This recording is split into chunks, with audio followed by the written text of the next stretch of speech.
bien sûr, réparer en même temps les deux ligaments. Vous allez dire que c'est lourd. Oui. Ça va pas prendre beaucoup de temps, c'est ce qui est sûr. Non. Oui, ça va vous prendre presque une ligamentoplastie antérieure du genou, ça va vous prendre 20 minutes, 30 minutes.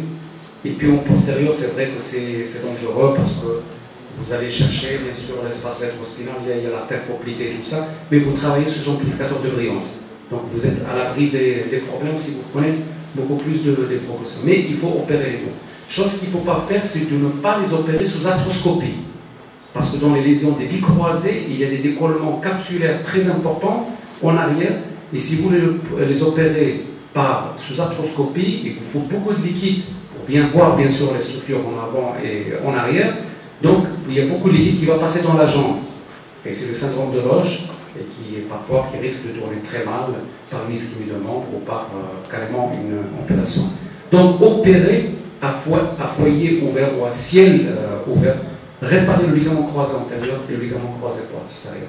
Dans le timing opératoire, tous les auteurs sont d'accord sur de stabiliser le croisé postérieur, puis le croisé antérieur, c'est plus facile, et bien sûr, et structure périphérique. Et ces lésions, il faut les opérer avant le 15e jour. Si passé le 15e jour, vous allez avoir beaucoup de difficultés parce que c'est généralement des lésions qui sont associées à des lésions de formation postéro-externe, c'est-à-dire le ligament collatéral externe, latéral, et puis les coques, les formations postéro-externes. Au bout de 15 jours, tout est rétracté. Donc, vous allez encore faire des plasties externes, postéro-externes, etc.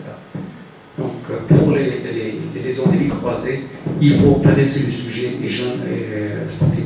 Je crois qu'on a eu l'occasion d'opérer un joueur maintenant, qui a repris complètement, c'est Jean-Marc du club de Raja, qui avait une lésion des bicroisés. C'est un avant-centre qui a des lésions des bicroisés, plus les formations postéro-externes. On a opéré, c'est vrai qu'il a gardé une petite raideur, mais sur le plan fonctionnel, il a repris maintenant. Il est à un niveau de compétition qui est... oui. Est-ce que l'olicranisation de la rotule peut faire l'affaire? Il va garder la... Je pense que c'est des gestes qui n'ont plus de place. Il faut faire la différence. Ce dont parlait M. Laracé, c'est les patients sportifs de compétition. Ça, c'est un cadre particulier.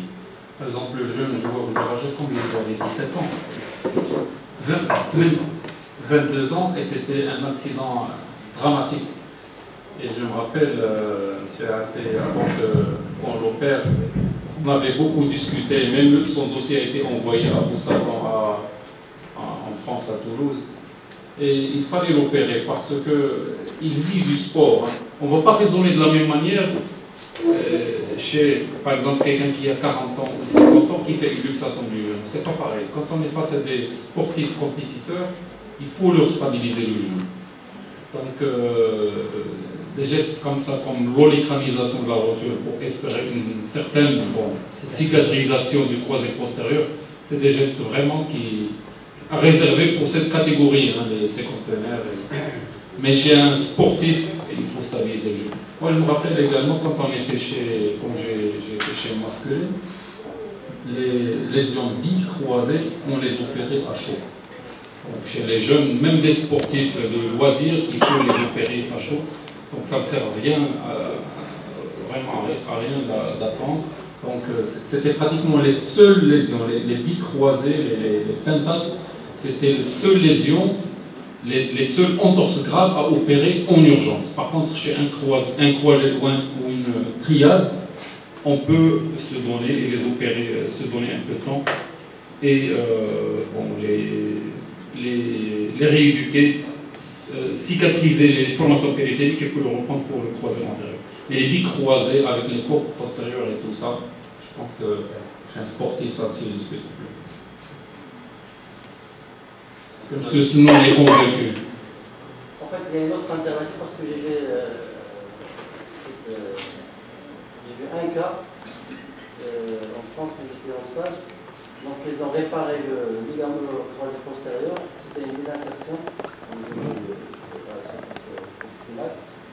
Et ils l'ont repris après 45 jours pour faire la démonstration du ligament croisé antérieur. Mais ils ont fait les formations périphériques, je pense.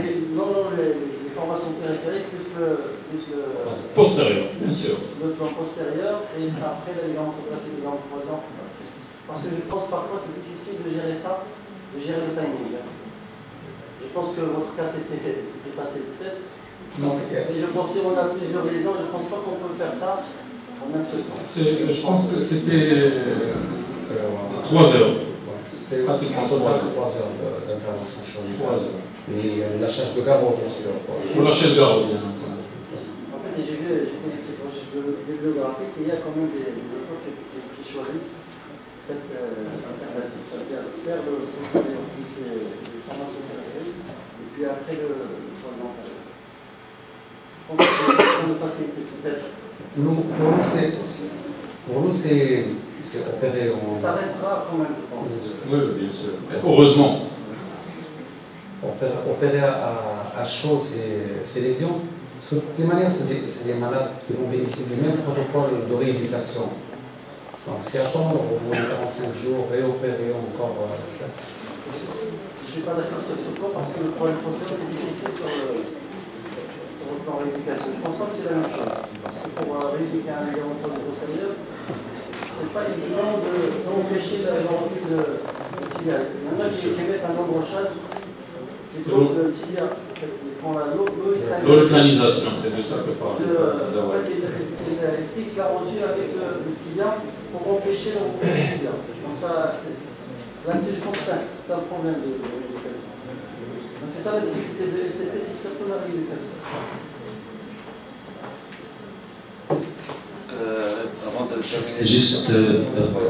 Je voulais juste passer un message pour les internes, bien sûr, sur ces lésions du genou, sur ces entorses graves du genou. Sachez bien que les ruptures de LCA et de LCP, vous les avez vues tout à l'heure, même les lésions méniscales qui rentrent dans le cadre des lésions bénignes ou les lésions de formation postérieure-externe, ils donnent de la dégénérescence cartilagineuse par la suite. C'est des genoux qui deviennent instables par la suite, avec des dégradations cartilagineuses. Et c'est des sujets qui vont faire, ça a été démontré maintenant, que ces lésions du pivot central ou bien des rongéens, ils génèrent, ils engendrent par la suite des genoux arthrosiques à un âge jeune. Auquel cas vous êtes confronté à faire une ostéotomie, quelque chose comme ça, à l'âge de 40 ou 45 ans, peut-être la prothèse du genou au bout de 45 ans. Donc, le message que je voulais vous passer, c'est qu'il faut opérer tout sujet jeune qui présente une rupture du pivot central ou une rupture du ligament croisé antérieur isolé ou bien avec des formations postéro-externes.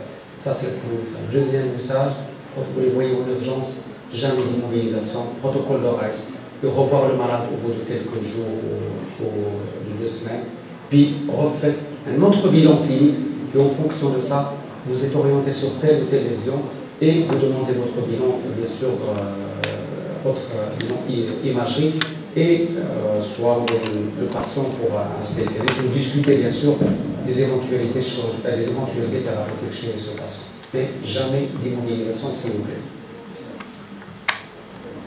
Parce que tout à l'heure j'ai entendu le terme de luxation, le terme c'est la très compliqué. Je voulais juste m'adresser aux internes qui assurent sur première et deuxième année.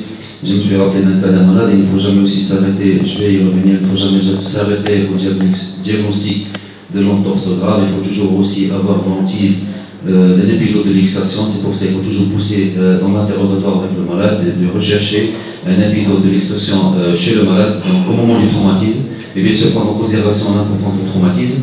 Et donc rechercher un antécédent donc, au moment du traumatisme de luxation, parce qu'il y a des luxations de genoux qui se réduisent au moment du déplacement. Le cas de ce malade, c'était un patient qui était venu, il y avait un traumatisme crânien, un traumatisme thoracique, il y avait un genou qui était tuméfié, donc on avait pensé à une entorse du genou, la radiographie était normale.